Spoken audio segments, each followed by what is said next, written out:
ओम शांति 13/8/2024 के साकार महावाक्य। तो बाबा ने कहा, मीठे बच्चे, योग द्वारा तत्वों को पावन बनाने की सेवा करो, क्योंकि जब तत्व पावन बनेंगे तब इस सृष्टि पर देवताएं पांव रखेंगे। तो बाबा ने प्रश्न पूछा, तुम्हारी नई राजधानी में किसी भी प्रकार की अशांति नहीं हो सकती, क्यों? उत्तर है, क्योंकि वह राजाई तुम्हें बाप द्वारा वर्षे में मिली हुई है। वरदाता बाप ने तुम बच्चों को अभी ही वरदान अर्थात वर्षा दे दिया है, जिस कारण वहाँ अशांति हो नहीं सकती। तुम बाप का बनते हो तो सारा वर्षा ले लेते हो।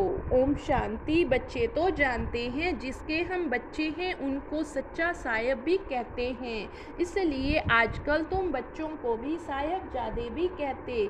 सच के ऊपर एक पौड़ी है, सच खाना सच पहनना भलिए मनुष्यों की बनाई हुई। परंतु यह बाप बैठ समझाते हैं, बच्चे जानते हैं ऊंचे से ऊंचा बाप ही है, जिसकी बहुत महिमा है, जिसको रचयिता भी कहते हैं। पहले पहले है बच्चों की रचना, बाप के बच्चे हैं, सब आत्माएं बाप के साथ रहती हैं। उनको कहा जाता बाप का घर स्वीट होम, ये कोई होम नहीं। बच्चों को मालूम है वह हमारा स्वीटेस्ट बाप है, स्वीट होम है। शांति धाम फिर सतयुग भी स्वीट होम है, क्योंकि वहाँ हर घर में शांति रहती है।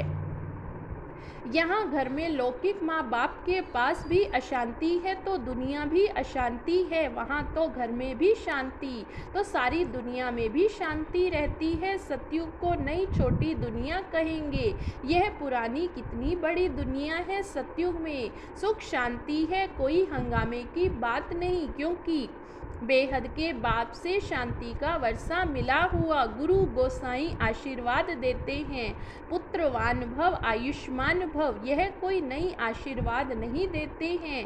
बाप से तो ऑटोमेटिकली वर्षा मिलता है। अब बाप ने तुम बच्चों को समृद्धि दिलाई, जिस पारलौकिक बाप को भक्ति मार्ग में सभी धर्म वाले याद करते थे जब दुख की दुनिया होती। यह है ही पतित पुरानी दुनिया। नई दुनिया में सुख होता है, अशांति का नाम नहीं। अभी तुम बच्चों को तो पवित्र गुणवान बनना है, नहीं तो बहुत सजाएं खानी पड़ेगी। बाप के साथ साथ धर्मराज भी है, हिसाब किताब चुकतू कराने वाला। ट्रिब्यूनल बैठती है ना, पापों की सजाएं तो जरूर मिलनी है। जो अच्छी रीति मेहनत करते वे थोड़े ही सजाएं खाएंगे। पाप की सजा मिलती है, जिसको कर्म भोग कहा जाता है। यह तो रावण का पराया राज्य है, इसमें अपार दुख है। राम राज्य में अपार सुख होते हैं। तुम समझाते हो बहुतों को, फिर कोई झट समझ जाते तो कोई देर से समझते हैं, कम समझते हैं तो समझो इसने भक्ति देरी से की है। जिसने शुरू से भक्ति की है वह ज्ञान को भी जल्दी समझ लेंगे, क्योंकि उनको आगे नंबर में जाना है। तुम जानते हो हम आत्माएं स्वीट होम में यहाँ से आई हैं। साइलेंस मूवी टाकी है ना, बच्चे ध्यान में जाते हैं तो सुनते हैं कि वहाँ मूवी चलती है। उनका कोई ज्ञान मार्ग से ताल्लुक नहीं है। मुख्य बात है अपने को आत्मा समझ बाप को याद करो, बस और कोई बात नहीं। बाप निराकार, बच्चे भी यानी आत्मा भी शरीर में निराकार है, और कोई बात ही नहीं उठती। आत्मा का लव तो एक परम पिता परमात्मा के साथ ही है। शरीर तो सब पतित हैं, तो पतित शरीर से लव होने सके आत्मा भल पावन बन जाती, परंतु शरीर तो पतित है। पतित दुनिया में शरीर पावन बनता ही नहीं। आत्मा को तो पावन यहाँ बनना है, तब इन पुराने शरीरों का विनाश होगा। आत्मा तो अविनाशी है, आत्मा का काम है बेहद के बाप को याद कर पावन बनना। आत्मा पवित्र है तो शरीर भी पवित्र चाहिए, वह मिलेगा नई दुनिया में। आत्मा भल पावन बन जाए। आत्मा को एक परम पिता परमात्मा के साथ ही योग लगाना है, बस इस पतित शरीर को तो टच भी नहीं करना। यह आत्माओं से बाप बात करते हैं, समझने की बातें हैं। सतयुग से लेकर कलयुग तक शरीरों के साथ लटके हो भल, वहाँ आत्मा और शरीर दोनों पवित्र हैं, वहाँ विकार में जाते नहीं, जिससे शरीर या आत्मा विकारी बने। वल्भाचारी भी होते हैं, टच करने नहीं देते हैं। तुम जानते हो उन्हों की आत्मा कोई निर्विकारी पवित्र नहीं होती। वहाँ एक वल्भाचारी पंथ है जो अपने को उच्च कुल वाले समझते हैं, शरीर को भी टच करने नहीं देते। यह नहीं समझते कि हम विकारी अपवित्र हैं, शरीर तो भ्रष्टाचार से पैदा हुआ। यह बातें बाप आकर समझाते हैं। आत्मा पावन बनती जाती, फिर शरीर भी बदली करना पड़े पावन। शरीर तो तब बने जब 5 तत्व भी पावन बन जाए। सतयुग में तत्व भी पवित्र होते, तब शरीर भी पवित्र बनते हैं। देवताएं पतित शरीर में पतित धरनी पर पैर नहीं रखते हैं। उनकी आत्मा और शरीर दोनों पवित्र पावन होते, इसलिए वह सतयुग में ही पैर धरते हैं। यह पतित दुनिया आत्मा पारलौकिक पाप परमात्मा को याद करती। एक है शरीरिक पाप, एक है अशरीरी पाप। अशरीरी पाप को याद करते क्योंकि उनसे ऐसा सुख का वर्षा जरूर मिलता। याद करने बिगड़ तो रह नहीं सकते। भले समय तमो प्रधान बने हैं तो भी उस बाप को जरूर याद करते, परंतु यह फिर उल्टी शिक्षा मिलती कि ईश्वर सर्वव्यापी है। फिर इस बात में भी मूंझ पड़ते हैं कि मनुष्य मनुष्य ही बनता है। ये सब भूले बाप आकर समझाते हैं। बाप एक ही मन मना भव का मंत्र देते, उनका भी अर्थ चाहिए अपने को आत्मा समझ बाप को याद करो। बस यही धुन लगी रहे जिससे तुम पावन बन सकेंगे। देवताएं पवित्र हैं, अब बाप आकर फिर से ऐसा पवित्र बनाते हैं। सामने एम ऑब्जेक्ट रख देते हैं जो बुद्ध अर्थात मूर्ति बनाने वाले होते हैं। मनुष्यों की सूरत देख झट उनका बुत बना देते हैं, जैसे कि वह जीता जागता सामने बैठा है। वह तो जड़ बुत हो जाते हैं। यहाँ बाप तुमको कहते, तुमको ऐसा चैतन्य लक्ष्मी नारायण बनना है। कैसे बनेंगे मनुष्य से देवता? तुम इस पढ़ाई और प्योरिटी से बनेंगे। ये स्कूल है ही मनुष्य से देवता बनने का। वह जो बुत आदि बनाते हैं उसको आर्ट कहा जाता।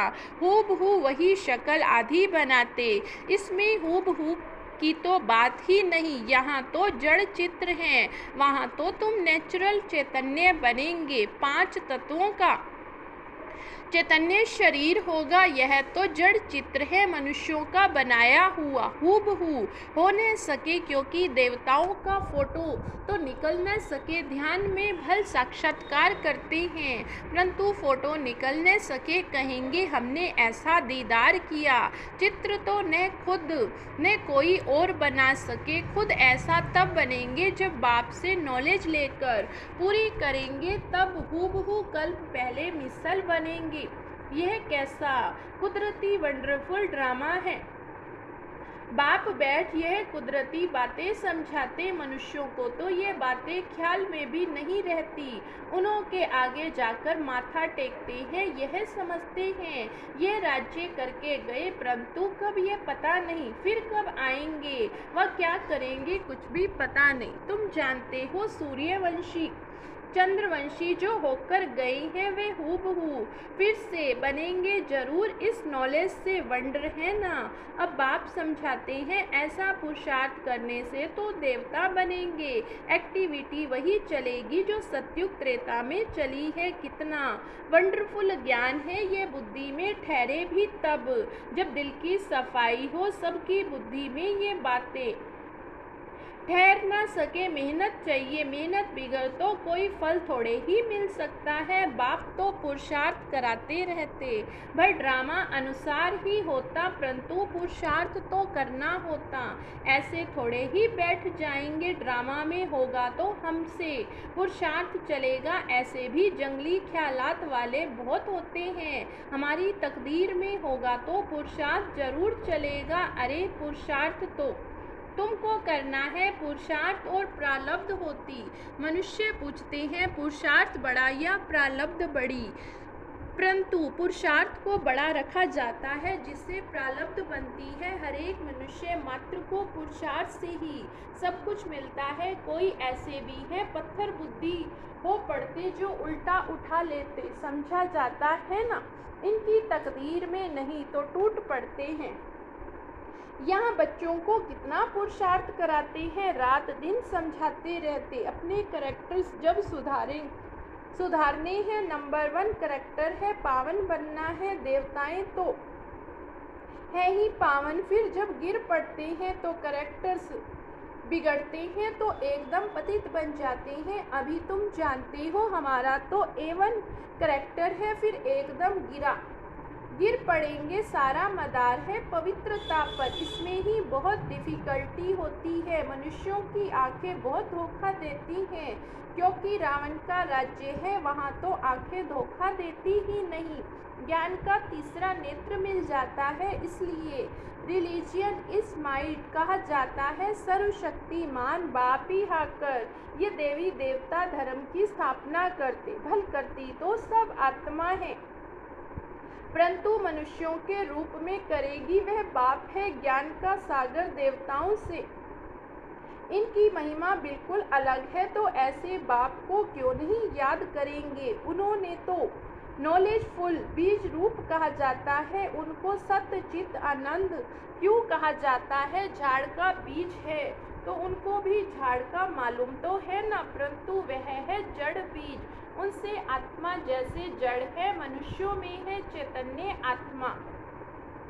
चैतन्य आत्मा को ज्ञान का सागर भी कहा जाता है। झाड़ छोटे से बड़े होते हैं तो जरूर आत्मा है, परंतु बोल नहीं सकती। परमात्मा की महिमा कितनी है, ज्ञान का सागर यह महिमा आत्मा की नहीं परम आत्मा की। परम आत्मा माना परमात्मा की गाई जाती, फिर उनको ईश्वर आदि कहते हैं। असुर नाम परम पिता परमात्मा है, परम अर्थात सुप्रीम। महिमा भी बड़ी भारी करते, अभी भी दिन प्रतिदिन महिमा भी कम होती है, क्योंकि पहले बुद्धि सतो, फिर रजो और फिर तमो प्रधान बन जाती। ये सब बातें बाप आकर समझाते हैं कि मैं हर 5000 वर्ष बाद आकर पुरानी दुनिया को नई दुनिया बनाता हूँ। गायन भी है ना, सतयुग आदि है भी तो सत्य, होशी भी सत्य। कोई पौड़ी अच्छी बनाई हुई है, क्योंकि वह तो फिर भी इतने पतित नहीं है, पीछे आने वाले इतने पतित नहीं होते। भारतवासी ही बहुत सतो प्रधान थे, वही फिर बहुत जन्मों के अंत में तमो प्रधान बने, और धर्म स्थापकों के लिए ऐसे नहीं कहेंगे वह न इतना सतो प्रधान बनते, ना इतना तमो प्रधान बनना है। ना बहुत सुख देखा, ना बहुत दुख देखेंगे। सबसे जास्ती तमो प्रधान बुद्धि किसकी बनी है, जो पहले देवता थे, वही सब धर्मों से जास्ती गिरे हैं। भल भारत की महिमा करते हैं, क्योंकि बहुत पुराना है। विचार किया जाए तो इस समय भारत बहुत गिरा हुआ, उत्थान और पतन भारत का ही है, अर्थात देवी देवताओं का है। ये बुद्धि से काम लेना है। हमने सुख भी बहुत देखे हैं, जब सतो प्रधान थे, फिर दुख भी बहुत देखे, क्योंकि तमो प्रधान है। मनुष्य है ही मुख्य 4 ही धर्म है, डिडिज्म, इस्लामी, बौद्धिज्म और क्रिश्चियन। बाकी इनमें वृद्धि होती गई। इन भारतवासियों को तो पता ही नहीं पड़ता कि हम किस धर्म के हैं। धर्म का मालूम न होने के कारण धर्म ही छोड़ देते। वास्तव में सबसे मुख्य धर्म यही है, परंतु अपने धर्म को भूल गए हैं। जो समझू सयाने हैं वे समझते हैं इनों का अपने धर्म में विश्वास नहीं है। नहीं तो भारत क्या था, अभी क्या बना। बाप बैठ समझाते हैं, बच्चे तुम क्या थे, सारी हिस्ट्री बैठ समझाते। तुम देवता आधा कल्प राज्य किया, आधा कल्प के बाद रावण राज्य में तुम धर्म भ्रष्ट कर्म भ्रष्ट बन गए। अभी फिर तुम दैवी संप्रदाय के बन रहे हो। भगवानुवाच बाप कल्प तुम बच्चों को ही समझाकर ईश्वरीय संप्रदाय बनाते हैं। अच्छा। मीठे मीठे सिकिलधे बच्चों प्रति माता पिता बाप दादा का याद प्यार और गुड मॉर्निंग। रूहानी बाप की रूहानी बच्चों को नमस्ते। धारणा के लिए मुख्य सार। अपने दिल की सफाई से बाप के वंडरफुल ज्ञान को जीवन में धारण करना। पुरुषार्थ से उच्च प्रारब्ध बनानी है। ड्रामा कहकर ठहर नहीं जाना है। दूसरी पॉइंट है रावण राज्य में क्रिमिनल आंखों के धोखे से बचने के लिए ज्ञान के तीसरे नेत्र से देखने का अभ्यास करना। पवित्रता जो नंबर 1 कैरेक्टर है उसे ही धारण करना है। वरदान है ब्राह्मण जन्म की जन्म पत्री को जान सदा खुशी में रहने वाले श्रेष्ठ भाग्यवान भव। ब्राह्मण जन्म की जन्म पत्री को जान सदा खुशी में रहने वाले श्रेष्ठ भाग्यवान भव। ब्राह्मण जीवन नया जीवन है। ब्राह्मण आदि में देवी देवता है और अभी बीके हैं। ब्राह्मणों की जन्म पत्री में तीनों ही काल अच्छे से अच्छा है। जो हुआ वह भी अच्छा, जो हो रहा वो और अच्छा, और जो होने वाला वह भी बहुत बहुत अच्छा। ब्राह्मण जीवन की जन्म पत्री सदा ही अच्छी है, गारंटी है। तो सदा इसी खुशी में रहो कि स्वयं भाग्य विधाता बाप ने भाग्य की श्रेष्ठ रेखा खींच दी, अपना बना लिया है। स्लोगन है एक रस स्थिति का अनुभव करना है तो एक बाप से सर्व संबंधों का रस लो। एक रस स्थिति का अनुभव करना है तो एक बाप से सर्व संबंधों का रस लो। आज का व्यक्ति इशारा है सदा यह स्मृति रहे कि हम कल्प कल्प के विजयी हैं। अनेक बार यह पार्ट बजा चुके हैं, अब सिर्फ रिपीट कर रहे हैं। इस स्मृति से क्या कर रहे हैं, कैसे करें, यह सब कंप्लेन